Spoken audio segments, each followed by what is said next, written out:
बिस्मिल्लाहिर्रहमानिर्रहीम। दोस्तों, अगर हमको अरबी में कहना होगा कि आज धूप बहुत तेज़ है, आज धूप बहुत तेज़ है, तो हम अरबी में कैसे कहेंगे? कहेंगे अल-यौम शम्स वाजिद सूरा।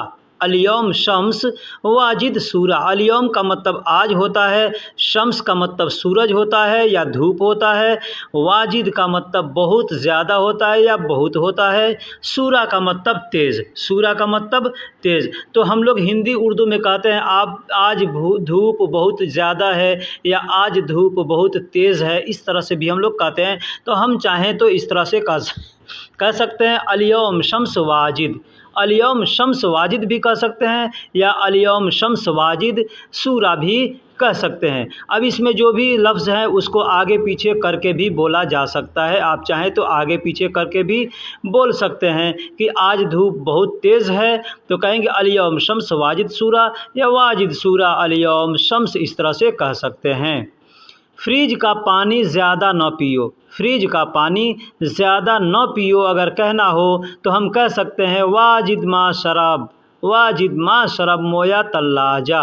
मोया तल्लाजा, यानी फ्रिज का पानी ज़्यादा न पियो। वाजिद का मतलब बहुत ज़्यादा होता है या ज़्यादा होता है, माँ का मतलब नहीं होता है या ना होता है, शरब का मतलब पीना होता है, मोया का मतलब पानी होता है, और तल्लाजा फ्रिज को तल्लाजा कहते हैं। तो कहना होगा कि फ्रिज का पानी ज़्यादा न पियो तो कह सकते हैं वाजिद मा शरब मोया तल्लाजा, या यूँ भी कह सकते हैं वाजिद मा शरब मोया बर्द। बर्द का मतलब ठंडा होता है, तो ठंडा पानी ज़्यादा न पियो अगर कहना हो तो कहेंगे वाजिद मा शरब मोया बर्द कह सकते हैं। तो बर्द भी कह देंगे या फ्रिज का भी इस्तेमाल कर सकते हैं, तल्लाजा का, यानी तल्लाजा यानी फ्रिज का पानी ज़्यादा ना पियो या ठंडा पानी ज़्यादा न पियो, इस तरह से हम कह सकते हैं और बोल सकते हैं। कल दिन में बहुत ज़्यादा गर्मी था। कल दिन में बहुत ज़्यादा गर्मी था अगर कहना होगा तो हम कहेंगे बुकरा फ़ी नहार वाजिद हरारा। बुकरा यानी कल, नहार का मतलब होता है दिन, नहार का मतलब होता है दिन, फ़ी का मतलब में, तो बुकरा फ़ी नहार यानी कल दिन में, वाजिद मतलब बहुत ज़्यादा, हरारा यानी गर्मी, हरारा यानी गर्मी। तो कल दिन में बहुत ज़्यादा गर्मी था तो हम कह सकते हैं बुकरा फ़ी नहार वाजिद हरारा। एक और अल्फाज बतला दूं, बुकरा को आप चाहें तो बाजर भी बोल सकते हैं। बहुत से लोग बाचर कहते हैं, बहुत से लोग बाजर कहते हैं। ये जैसे कुवैत में बाजर कहते हैं या बाचर कहते हैं, ठीक है। उसी तरह से सऊदी अरब के अंदर भी बहुत से लोग हैं जो बाचर कहते हैं, बाजर कहते हैं। तो आप ऐसे भी बोल सकते हैं बुकरा फ़ी नहार वाजिद हरारा या बाजर फ़ी नहार वाजिद हरारा, यानी कल दिन में बहुत ज़्यादा गर्मी था, इस तरह से बोल सकते हैं। आज हवा बहुत ठंडी आ रही है। आज हवा बहुत ठंडी आ रही है या आज हवा बहुत ठंडी चल रही है, ऐसे हम लोग अपने देश में बोलते हैं। तो हम इस तरह से कह सकते हैं अल-यौम हवा वाजिद बारिद ईजी। अल-यौम हवा वाजिद बारिद ईजी। एक और चीज़ बता दूं, अल-यौम को आप चाहें तो किल-यौम भी बोल सकते हैं। बहुत से लोग बहुत से जगह किल-यौम भी बोलते हैं, जैसे किल-यौम हवा वाजिद बारिद ईजी, यानी किल-यौम का मतलब भी आज होता है, अल-यौम का मतलब भी आज होता है। हवा को अरबी में भी हवा ही कहते हैं। वाजिद का मतलब बहुत ज़्यादा या बहुत होता है, बारिद का मतलब ठंडा होता है, ईजी का मतलब आना, यानी हवा आ रही है तो कहेंगे हवा ईजी। हवा ईजी यानी हवा आ रही है, तो कहना होगा आज हवा बहुत ठंडी आ रही है तो कहेंगे अल-यौम हवा वाजिद बारिद ईजी या किल-यौम हवा वाजिद बारिद ईजी। अब आप वाजिद के जगह पे चाहें तो कत्तीर का इस्तेमाल कर सकते हैं या जिद्दन का इस्तेमाल कर सकते हैं। जिद्दन का मतलब भी ज़्यादा होता है, कत्तीर का मतलब भी ज़्यादा होता है। ठंडी चीज़ें खाओगे तो सर्दी हो जाएगी। ठंडी चीज़ें खाओगे तो सर्दी हो जाएगी, हम लोग कहते हैं अपने देश के अंदर।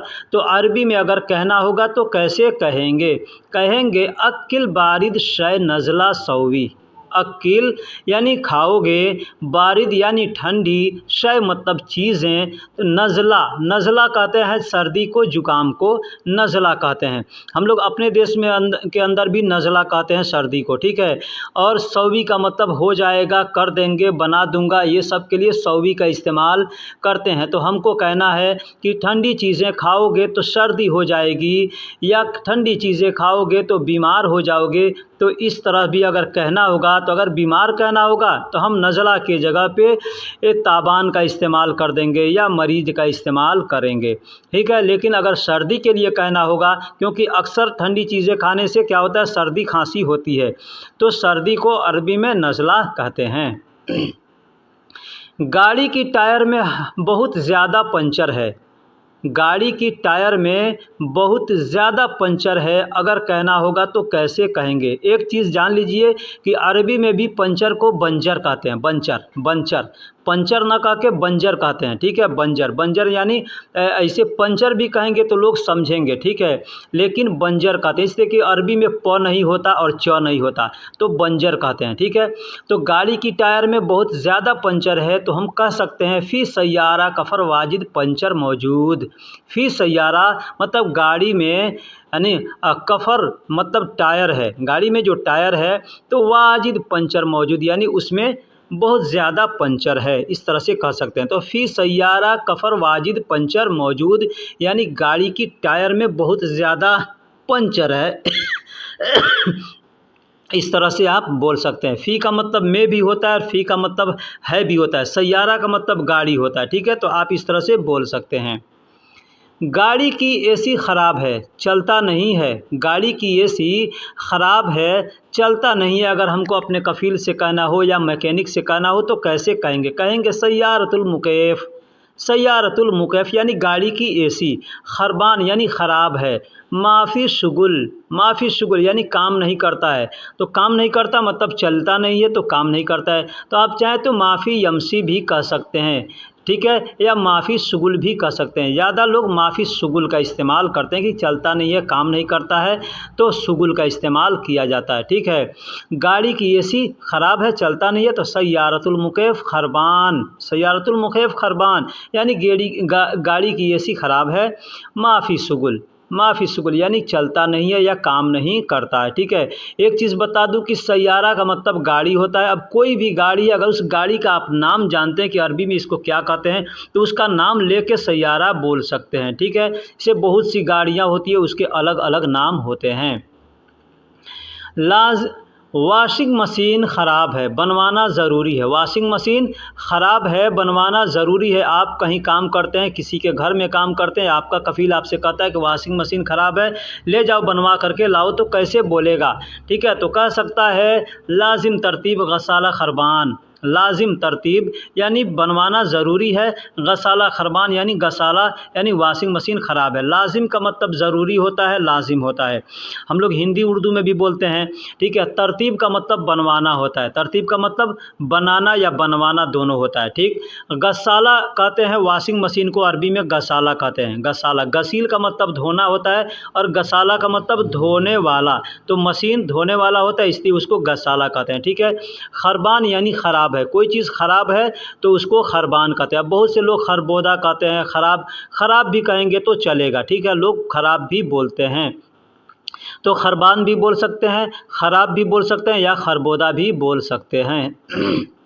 खाने में नमक कितना डालूं, तुम देख लो, खाने में नमक कितना डालूं तुम देख लो। आप तब्बाख का काम करते हैं यानी बावर्ची का काम करते हैं, आप चाहे होटल में चाहे किसी के घर में, ठीक, खाना बना रहे हैं, आपको अगर किसी से कहना है कि खाने में नमक कितना डालूं तुम देख लो, तो कैसे कहेंगे। कहेंगे इन तसूफ़ मिल्ह, इन तसूफ़ मिल्हा, बहुत से लोग मिल्हा कहते हैं, बहुत से लोग मिल्ह कहते हैं, ठीक है। तो इन तसूफ़ मिल्ह ताम कम रकीब, इन तसूफ़ मिल्ह यानी खाने में नमक कितना डालूं तुम देख लो। इन तक मतलब तुम होता है, सूफ़ का मतलब देखना होता है, मिल्हा, मिल्हा का मतलब नमक होता है, तो आम का मतलब खाना होता है, जो खाना मतलब होता है दाल चावल रोटी सब्जी जो चीज़ है उसको तो आम कहते हैं, ठीक है। कम का मतलब कितना होता है, और रकीब का मतलब डालना होता है, रखना होता है। तो खाने में कितना नमक रखूं या खाने में कितना नमक डालूं, ये बातें सेम है। तो उसको हम लोग कह सकते हैं इन तसूफ मिल तो आम कम रकीब। मेरे रूम के लिए पंखा चाहिए, मेरे रूम के लिए पंखा चाहिए, मेरे कमरे के लिए पंखा चाहिए। हम कहते हैं ना अपने देश के अंदर इस तरह से बोलते हैं। तो अरबी में कहना होगा तो कहेंगे लिल अना गुरफ़ा, लिल अना गुरफ़ा अबगा मरवाह, अबगा मरवाह। देखिए बहुत से लोग मिरवाह बोलते हैं, ठीक है, या मरवाहा बोलते हैं, या मरवाह बोलते हैं। तो आप जैसे जिस क्षेत्र में रहते हैं वहाँ पे जैसे लोग बोलते हैं वैसे बोल सकते हैं। लिल अना गुरफ़ा यानी लिल का मतलब होता है के लिए, अना का मतलब मेरे, गुरफ़ा का मतलब रूम होता है, कमरे को, रूम को अरबी में गुरफ़ा कहते हैं, ठीक। तो लिल अना गुरफ़ा यानी मेरे कमरे के लिए, अबगा मरवाह यानी पंखा चाहिए, पंखा चाहिए। तो इस तरह से आप बोल सकते हैं। दोस्तों छोटे छोटे जो भी शब्द हैं आप उसको ज़्यादा से ज़्यादा, मैं आपको इसलिए कहता हूं कि उसको याद कीजिए, क्योंकि जो छोटे शब्द हैं, अल्फाज हैं, उसको याद रखेंगे तभी आप किसी से बात कर सकेंगे या किसी के बातों को समझ सकेंगे। जैसे लिल अना गुरफ़ा अबगा मरवाह, इस तरह से कहने के लिए। तुम दुकान कब बंद करते हो, तुम दुकान कब बंद करते हो कहना होगा तो कैसे कहेंगे, कहेंगे इंत महल मिता शक्कर, इंत महल मिता शक्कर। इंत का मतलब तुम या आप, महल का मतलब दुकान होता है। भाइयों मीता का मतलब कब होता है, बहुत से लोग मीता बोलते हैं, बहुत से लोग मीते बोलते हैं, ठीक है। और शक्कर का मतलब बंद होता है। शक्कर इंडिया के अंदर, हिंदुस्तान के अंदर शक्कर का मतलब चीनी होता है, लेकिन यहाँ पे शक्कर का मतलब बंद करने को शक्कर कहते हैं, ठीक है। इकाफ का मतलब भी बंद करना होता है, इगलक का मतलब भी बंद करना होता है, तफ़ी का मतलब भी बंद करना होता है। ये बहुत से अल्फाज हैं, आप चाहें तो इनमें से कोई भी अल्फाज इस्तेमाल कर सकते हैं। मैं लिखा तो नहीं हूँ सारे, लेकिन बतला रहा हूँ कि इन तमहल मीता शक्कर अगर कहना होगा यानी तुम दुकान बंद कब करते हो, तो वहाँ पे आप शक्कर की जगह पे इकाफ का इस्तेमाल कर सकते हैं, इगलक का इस्तेमाल कर सकते हैं, तफ़ी का इस्तेमाल कर सकते हैं, ठीक।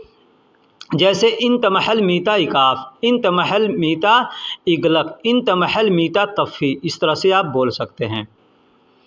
पानी शायद ख़राब है, बदबू आ रही है, पानी शायद ख़राब है, बदबू आ रही है। अब चाहे पानी की जगह पे कोई भी चीज़ होगा, ख़राब है तो बदबू आएगी, चाहे खाना हो, सेब हो, संतरे हो, जो भी चीज़ खाने की सामान है, अगर ख़राब हो गया तो उसमें बदबू आ जाती है। तो अगर ये आपको किसी से कहना हो तो कैसे कहेंगे, एग्ज़ाम्पल हमने पानी पर दिया है, ठीक है। कहेंगे मोया मुमकिन खरबान, खरबान रिहाई। देखिए यहाँ पे दो जगह हमने खरबान का इस्तेमाल किया है यहाँ की, क्योंकि इसमें दो से जुमले मिले हुए हैं। एक तो पानी शायद ख़राब है, दूसरा जुमला है बदबू आ रही है, ठीक है। तो कहेंगे मोया मुमकिन खरबान या मोया मुमकिन ख़राब, ठीक। पानी ख़राब है शायद, मुमकिन का मतलब शायद होता है, खरबान रिहाई जी या ख़राब रिहाई जी, ठीक, यानी ख़राब बदबू आ रही है। रेहा का मतलब होता है खुशबू। अब खुशबू मतलब अच्छा रहेगा तो उसको खुशबू कहते हैं, लेकिन वही अगर ख़राब रहेगा तो उसको खुशबू नहीं कहते, बदबू कहते हैं, ठीक। आप दम्माम में कहाँ रहते हो, इन तवैन सकन दम्माम, इन तवैन सकन दम्माम यानी आप दम्माम में कहाँ रहते हो। अभी इसमें एक और चीज़ बता दूं, इन का मतलब तुम या आप होता है, वैन का मतलब कहाँ होता है, ठीक है। बहुत सी जगह ऐन भी बोलते हैं, ऐन का मतलब भी कहाँ होता है, ठीक है। जैसे दुबई है, दुबई में लोग ऐन बोलते हैं या वैन बोलते हैं, तो जो भी बोलेंगे आप समझ जाइए। इन तवैन यानी तुम कहाँ, सकन का मतलब रहना, तो यहाँ पे आप चाहें तो सकन भी बोल सकते हैं या तस्कुन भी बोल सकते हैं। तस्कुन का मतलब होता है तुम, तो जो आता है शुरू में तो उसका मतलब है तुम, तो तस्कुन यानी तुम कहाँ रहते हो, ठीक है, तुम रहते हो दम्माम, यानी दम्माम एक शहर का नाम है। तो इन तवैन यानी कहाँ रहते हो, ठीक है। इस तरह से बोल सकते हैं कि इन तवैन दम्माम, ठीक है, इन तवैन सकन या इन तवैन तस्कुन दम्माम, यानी तुम दम्माम में कहाँ रहते हो। अब दम्माम के जगह पे आप चाहें तो जिस शहर का, सिटी का नाम चाहें तो आप इस्तेमाल कर सकते हैं। एक और चीज़ बता दूं कि सकन का मतलब रहना होता है, वही तस्कुन का मतलब भी रहना होता है। बहुत से लोग अस्कुन कहते हैं, तस्कुन कहते हैं, सकन कहते हैं, ठीक है। तो जितने भी अल्फाज आएंगे आप इसको समझ जाइएगा। तुम्हारे सर पर बाल नहीं है, तुम्हारे सर पर बाल नहीं है अगर कहना होगा तो कैसे कहेंगे। जैसे मेरे सर पे भी भाई बाल बहुत कम है, ठीक है। तो अगर कहना होगा तो कैसे कहेंगे, कहेंगे इन तरास अला माफ़ी सार, इंत रास, इंत का मतलब तुम्हारा हो गया, रास का मतलब ये सर जो है ना उसको रास कहते हैं, ठीक है। और अला का मतलब पर होता है, माफ़ी, माफ़ी का मतलब होता है नहीं है, सार का मतलब बाल होता है, सार का मतलब बाल, ठीक। आप चाहें तो यहाँ पे मौजूद का इस्तेमाल भी कर सकते हैं, ठीक, या मौजूद का इस्तेमाल नहीं करेंगे तो भी चलेगा, ठीक। कहेंगे बस कहेंगे इन तरास अला माफ़ी सार, यानी तुम्हारे सर पर बाल नहीं है, ठीक है। या कह सकते हैं इन तरास अला माफ़ी सार मौजूद, यानी तुम्हारे सर पर बाल मौजूद नहीं है। हम लोग अपने देश में ऐसे क्या बोलते हैं, टकला बोलते हैं, गंजा बोलते हैं, ठीक।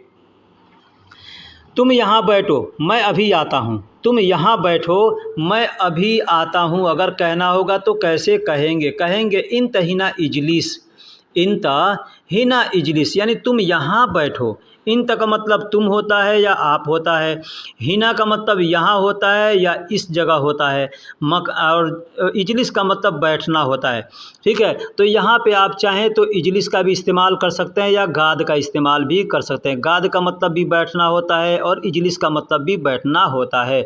तो गाद अना अलहीन ईजी, क्या कहेंगे, इन तहीना इजलिस, यानी तुम यहाँ बैठो, अना अलहीन ईजी, मैं अभी आता हूँ या मैं अभी आ रहा हूँ या मैं अभी आऊँगा, इसका मतलब ये भी होता है कि तुम यहाँ बैठो मैं अभी आ रहा हूँ या मैं अभी आता हूँ या मैं अभी आऊँगा। तो सेम यही अल्फाज हम इस्तेमाल करेंगे, जुमला इन तहीना इजलिस अना अलहीन ईजी, या इन तहीना गाद अना अलहीन ईजी, यानी तुम यहाँ बैठो मैं अभी आता हूँ। तुम्हारा घर यहाँ से कितना दूर है, तुम्हारा घर यहाँ से कितना दूर है अगर कहना होगा तो कैसे कहेंगे। यहाँ पे हमने इस्तेमाल किया है मंजिल, मंजिल का मतलब भी घर होता है और बेत का मतलब भी घर होता है, यानी दोनों जुमले हम दोनों अल्फाज में से कोई एक इस्तेमाल कर सकते हैं। जैसे हम कहेंगे इन तमंजिल हिना मिन कम बाईद, इन त मंजिल हिना मिन कम बाईद, या कह सकते हैं इन तबेत हिना मिन कम बाईद। ये चीज़ जान लीजिए कि बेत ज़्यादा मशहूर है, बेत ज़्यादा मशहूर है, हर आदमी बेत को ही इस्तेमाल करता है, मंजिल को बहुत कम लोग इस्तेमाल करते हैं। तो आप चाहें तो मंजिल भी बोल सकते हैं और बेत भी बोल सकते हैं, क्योंकि मंजिल हम लोग अपने देश के अंदर भी मंजिल बोलते हैं। तो यहाँ लोगों को समझ में, जो नए हैं उनको समझ में आता है, मंजिल तो इंडिया का भाषा है, ठीक है।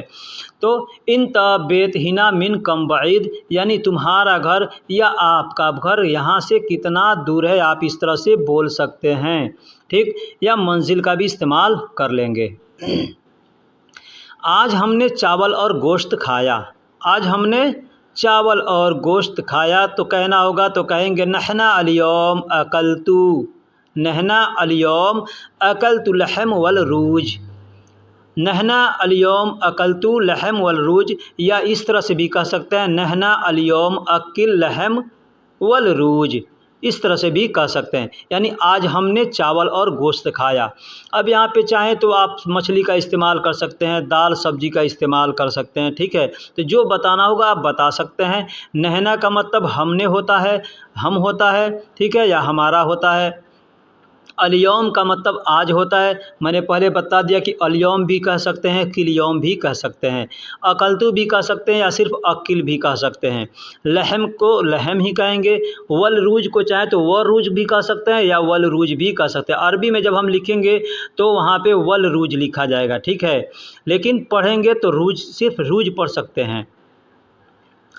जैसे आज सारा ने मछली और दाल पकाया, अगर कहना हो कि आज सारा ने, सारा मतलब एक लड़की का नाम है, यूँ समझ लिए लड़की का नाम है, और मछली और दाल पकाया, हमको अगर किसी से कहना होगा कि आज सारा ने मछली और दाल पकाया तो हम कैसे कहेंगे, कहेंगे अलयौम सारा तब्बख, यानी आज सारा ने पकाया, समक वल आदस, यानी दाल और मछली, दाल और मछली, मछली को अरबी में समक कहते हैं और आदस को अरबी, दाल को अरबी में आदस कहते हैं।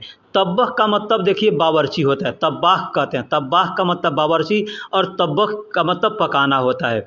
तो बावर्ची जो होता है उसको तब्बाख भी कह सकते हैं, ऐसे लोग तब्बाख कहते हैं, तब्बख कहते हैं, है ना। तो अलयौम भी कह सकते हैं और किलयौम भी कह सकते हैं। सारा यहाँ पे नाम है, सारा का कोई अरबी या फारसी या हिंदी मतलब नहीं निकाला जाएगा, ठीक है। नाम को जिस भी ज़ुबान का हो, नाम को नाम ही लिखा जाता है, ठीक है। तो अगर कहना अब सारा की जगह पे आप चाहें तो कोई और भी नाम ले सकते हैं।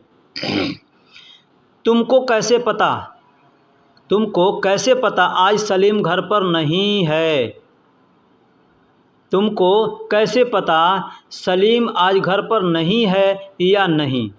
हम लोग कहते हैं ना कि सलीम कहाँ है, तो कोई कहता है कि सलीम घर पर नहीं है। तो अगर हमको पूछना होगा कि तुमको कैसे पता कि सलीम घर पर नहीं है या आज नहीं है, तो हम कैसे कहेंगे। कहेंगे इंत कैफ मालूम, इंत कैफ मालूम अलियौम सलीम अला बेत मौजूद फ़ी अमला, फ़ी अमला। ठीक, फ़ी अमला का मतलब क्या होता है यहाँ पे मैं आपको बताऊँगा। दोस्तों इस जुमले में जो भी अल्फाज इस्तेमाल किए गए हैं मैं उसको अच्छे से अलग अलग करके बताऊंगा, इसलिए थोड़ा सा ये जुमला जो है इसका लेंथ बड़ा मैंने किया है। जैसे हमको इस अल्फाज में हमने इस्तेमाल किया है, तुमको कैसे पता आज सलीम घर पर है या नहीं। ये जो लास्ट वाला जुमला है कि घर पर है या नहीं, इसको आप समझिए। ठीक है, तो सबसे पहले समझिए इन तक का मतलब आपको या तुमको, कैफ का मतलब कैसे, जैसे हम कहते हैं ना कैफ हाल, तो कैसे हाल है, तो वही कैफ है कैसे मालूम, यानी कैफ मालूम। ठीक, अलियौम या अलियौम भी कह सकते हैं, किलयौम भी कह सकते हैं। ठीक, सलीम नाम है, जैसे पिछले जुमले में हमने बताया सारा, तो सारा नाम है तो सारा को सारा लिखेंगे, सलीम को सलीम लिखेंगे। अला का मतलब पर होता है, बेत का मतलब घर, तो कहना होगा घर पर, तो कहेंगे अला बेत, अला बेत यानी घर पर। ठीक, मौजूद यानी मौजूद। फ़ी का मतलब है भी होता है, फ़ी का मतलब में भी होता है। और जो ये जो अम हमने इस्तेमाल किया, यहाँ पे नीचे आप देख सकते हैं अम लिखा हुआ है, तो अम का मतलब होता है या, अम का मतलब होता है या।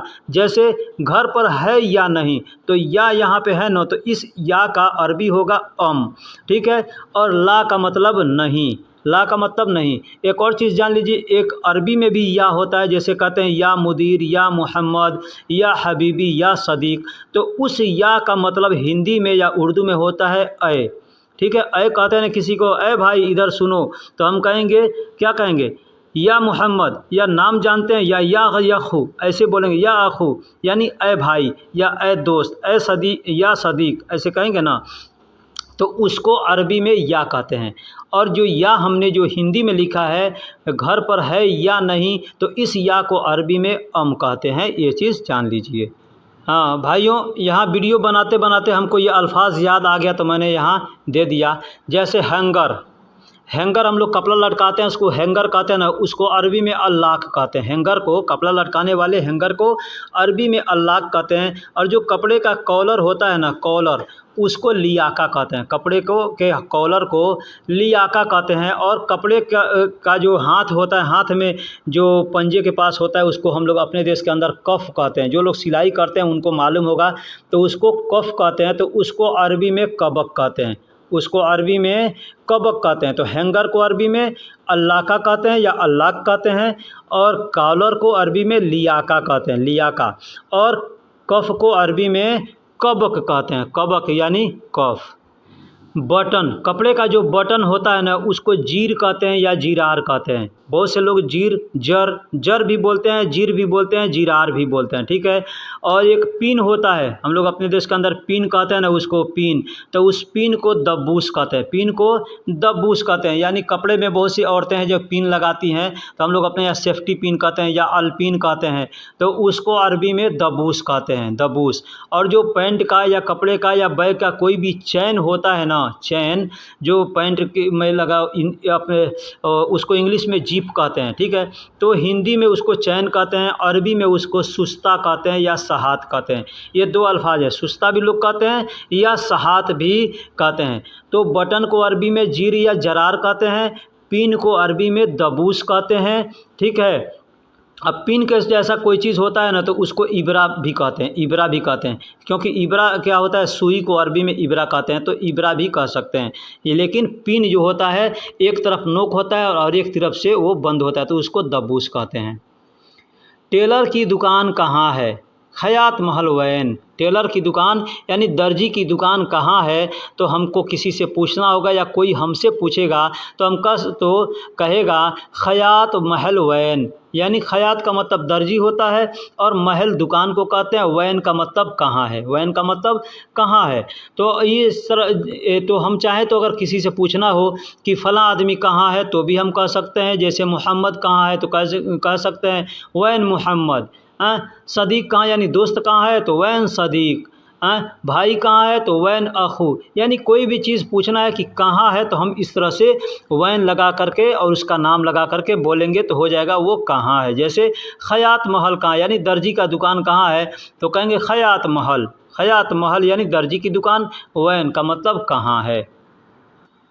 पीठ, सीना, पेट, हाथ, ये चीज़ भी हमको याद आ गया ये वीडियो बनाते बनाते, तो हमने यहाँ इसको इस्तेमाल कर दिया। तो सीना को अरबी में सदर कहते हैं, सीना को अरबी में सदर कहते हैं। एक और चीज़ जान लीजिए, सीना भी अरबी अल्फाज है, सीना भी अरबी अल्फाज है, उसको इंग्लिश में चेस्ट कहते हैं, है ना, हिंदी में हम लोग छाती कहते हैं, उर्दू में उसको सीना कहते हैं और अरबी में उसको सदर कहते हैं। तो जो सीना अल्फाज है ना, ये भी अरबी से लिया हुआ है, इसे इसका मतलब भी अरबी होता है। जैसे कुरान के अंदर भी सीना आया हुआ है, ठीक है, और सदर भी आया हुआ, दोनों अल्फाज आया, तो सीना भी कह सकते हैं या सदर भी कह सकते हैं। पीठ को अरबी में खल्फ कहते हैं, पीठ को अरबी में खल्फ कहते हैं। बहुत से लोग पीछे को भी खल्फ कहते हैं, तो पीठ किधर होता है, पीछे होता है, तो इसलिए उसको पीछे के लिए भी खल्फ का इस्तेमाल लोग कर लेते हैं, लेकिन पीठ को अरबी में खल्फ कहते हैं। पेट को अरबी में बतन कहते हैं, पेट जो होता है ना, आदमी का पेट हो, जानवर का पेट हो, किसी का भी हो, पेट को अरबी में बतन कहते हैं। और हाथ को अरबी में यद कहते हैं या यदुन कहते हैं। पैर को अरबी में कदम कहते हैं, पैर को अरबी में कदम कहते हैं, यानी हम लोग जब चलते हैं पैर से तो उस पैर को अरबी में कदम कहते हैं, ठीक है। साइज को अरबी में मगास कहते हैं, मैंने पीछे जुमले में बताया कि कैंची को मिगस कहते हैं या मगस कहते हैं, ठीक है, तो कैंची को मगस भी कहते हैं, मिगस भी कहते हैं, ठीक उसी तरह से साइज को अरबी में मगास बोलते हैं। तो आदमी कन्फ्यूज हो जाएगा कि आदमी मगस बोल रहा है यानी कैंची को बोल रहा है, लेकिन कैंची को नहीं, मगस बोलेगा, मगास बोलेगा, अगर मगस बोलेगा तो कैंची को बोलेगा, या मिगस बोलेगा तो कैंची को बोलेगा, लेकिन मगास बोलेगा तो मगास का मतलब साइज। जो लोग कपड़ा सिलते हैं या और भी कोई काम करते हैं जहाँ इंच टेप का ज़रूरत पड़ता है नापने वगैरह का, तो वहाँ पे इस अल्फाज को इस्तेमाल किया जाता है। मगास का मतलब साइज होता है, ठीक है। या मगास हजम, मगास हजम भी कहते हैं, ठीक है, साइज को मगास हजम कहते हैं। और लंबाई, कोई चीज़ लंबा है उसको तवील कहेंगे, लंबाई को अरबी में तवील कहते हैं। और कपड़ा को अरबी में गुमास कहते हैं। देखिए एक एक अल्फाज का आगे पीछे करके ये अल्फाज हैं, ठीक है। कपड़ा को अरबी में गुमास कहते हैं।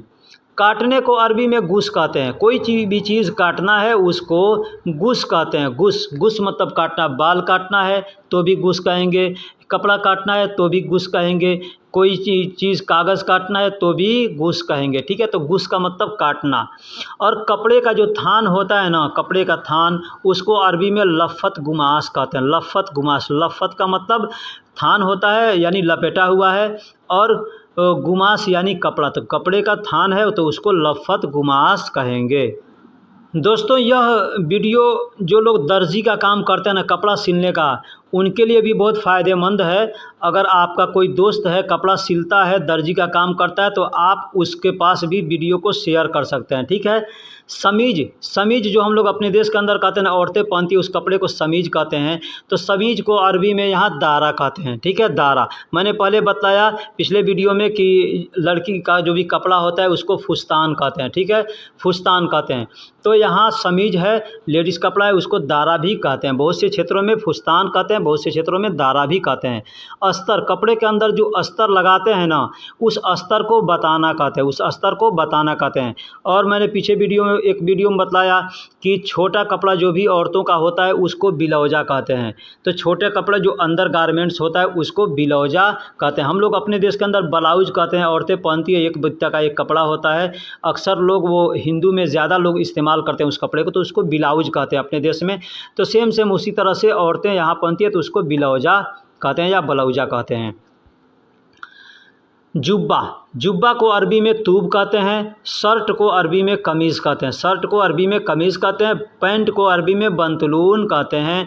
और गंजी जो होता है, अंदर हम लोग गंजी या बंडी कहते हैं, तो उसको अरबी में फ़ेनीला कहते हैं। बगैर सिला हुआ जो कपड़ा होता है उसको खाम भी कहते हैं, बहुत से लोग कबरा भी कहते हैं। ठीक है, कबरा, जैसे अरबी में प नहीं होता है ना और ल नहीं होता है तो कबरा कहते हैं, कपड़ा को कबरा कह देते हैं। ठीक है, और कपड़े को खाम भी कहते हैं, कपड़े को गुमास भी कहते हैं। ठीक है, सिला हुआ कपड़ा, बगैर सिला हुआ जो कपड़ा है उसको खाम भी कहते हैं और गुमास भी कहते हैं। और कपड़े में जो चून लगता होना है, चून लगता है कपड़े में, उसको बहुत से लोग जमजम कहते हैं, बहुत से लोग कसरा कहते हैं। उसको कसरा भी कहा जाता है और जमजम भी, बहुत से लोग जमजम भी कहते हैं। जमजम का मतलब भी होता है चून। अब एक और चीज़ बता दूं, नेट, जो कपड़ा एक जाली वाला नेट होता है ना, नेट कपड़ा जो होता है जाली वाला, उसको अपने देश में नेट कहते हैं, तो उसको अरबी में तूर कहते हैं, उसको अरबी में तूर कहते हैं। और जो कपड़े का गला होता है ना, गोल गला होता है, उसको दवार गला कहते हैं। चौकोर गला होता है, उसको मुरब्बा गला कहते हैं। तो चौकोर यानी कोई भी सामान अगर 4 कोण का है, चौकोर है, तो उसको मुरब्बा कहेंगे। और अगर गोल है तो उसको दवार कहेंगे। जैसे रोटी गोल होता है ना, तो उसको दवार कहेंगे। ठीक, उसी तरह से ब्रेड जो होता है, पाव रोटी ब्रेड एक होता है, वो क्या है, वो 4 कोण का होता है, तो 4 कोण का होता है, उसको मुरब्बा कहेंगे। ठीक है, यानी कोई भी चीज़ 4 कोण का है तो उसको मुरब्बा कहेंगे, और जो गोल है उसको दवार कहेंगे। तो ये औरतों के कपड़े में तो ये गला भी एकदम बिल्कुल गोल तो होता नहीं है, थोड़ा सा लंबा होता है, लेकिन उसको दवार गला कहते हैं। और एक 4 कोण का होता है, उसमें डिजाइन रहेगा, तो उसको मुरब्बा गला कहते हैं। मोती जो होता है ना, कपड़े में मोती लगते हैं ना, उसको लुलू कहते हैं। एक और चीज़ जान लीजिए, सऊदी अरब के अंदर अगर आप रहते हैं तो यहाँ पे एक लुलू मॉल भी है, मार्केट है। तो उस लुलू का जो मतलब होता है ना, नाम जो लुलू है, तो उस लुलू का मतलब होता है मोती। ये अल्फाज लुलू कुरान के अंदर भी आया हुआ है, सूरह रहमान के अंदर। ठीक है, तो लुलू का मतलब मोती होता है। और जो मशीन में जो तेल डाला जाता है उसको मकीना दहन कहते हैं या मकीना ज़ैत कहते हैं। मकीना दहन भी कुछ लोग कहते हैं, मकीना ज़ैत भी कुछ लोग कहते हैं। अब बाबिन, जो सिलाई मशीन के अंदर बाबिन होता है ना, उसको अरबी में बकरा खैत कहते हैं। बकरा कहते हैं बाबिन को, और खैत कहते हैं धागा को। तो धागा उसमें लगाया जाता है, इसलिए उसको बकरा खैत कहते हैं। ठीक, पैदान, कोई भी चीज़ का पैदान होता है उसको दवास कहते हैं, दवास कहते हैं। जैसे गाड़ी का पायदान है ना, उसको भी दवास कहेंगे, क्योंकि उसको दबाने के लिए होता है, तो उसको दवास कहेंगे। ठीक है, वैसे ही मशीन का पायदान है तो उसको भी दवास कहते हैं। गाड़ी का पायदान होता है कहाँ, जैसे हम गाड़ी पर चढ़ते हैं तो जिस पर पैर रख करके चढ़ते हैं ना, उसको पायदान कहते हैं, उसको दवास कहते हैं। और सिलने को मिगास भी कहते हैं या खैत भी कहते हैं। बहुत से लोग सिलने को खैत कहते हैं, सिलने को खैत कहते हैं। और खैत मतलब धागा को भी खैत कहते हैं और सिलने को भी खैत कहते हैं। हाँ, कपड़े का जो आस्तीन होता है ना, जैसे हम कुर्ता पहनते हैं तो कुर्ता का जो निचला दामन होता है उसको आस्तीन कहते हैं। ठीक है, तो उस आस्तीन को अरबी में खाम तकमीम कहते हैं, अरबी में खाम तकमीम कहते हैं। और ज़ेब होता है ना, पैकेट होता है, तो उस पैकेट को अरबी में ज़ेब बोलते हैं। हम लोग अपने देश के अंदर भी ज़ेब बोलते हैं, यहाँ भी अरबी में भी उसको ज़ेब ही बोला जाता है। और जो डिज़ाइन होता है ना, तो डिज़ाइन को अरबी में तस्मीम मुदील कहते हैं। तस्मीम भी कह सकते हैं या मुदील भी कह सकते हैं। डिज़ाइन को तस्मीम भी कह सकते हैं या मुदील भी कह सकते हैं। तो बहुत से लोग तस्मीम मुदील पूरा कह देते हैं, या बहुत से लोग तस्मीम कहते हैं। ठीक है, तो दोस्तों वीडियो कैसी लगी आप हमको कमेंट बॉक्स में ज़रूर बतलाइएगा। वीडियो में अगर कुछ गलती हुई है, कमी हुई है, आप वो भी हमें बतलाइएगा। ठीक है, फिर मिलेंगे किसी अगले वीडियो में, तब तक के लिए खुदा हाफिज़, सलाम अलैकुम।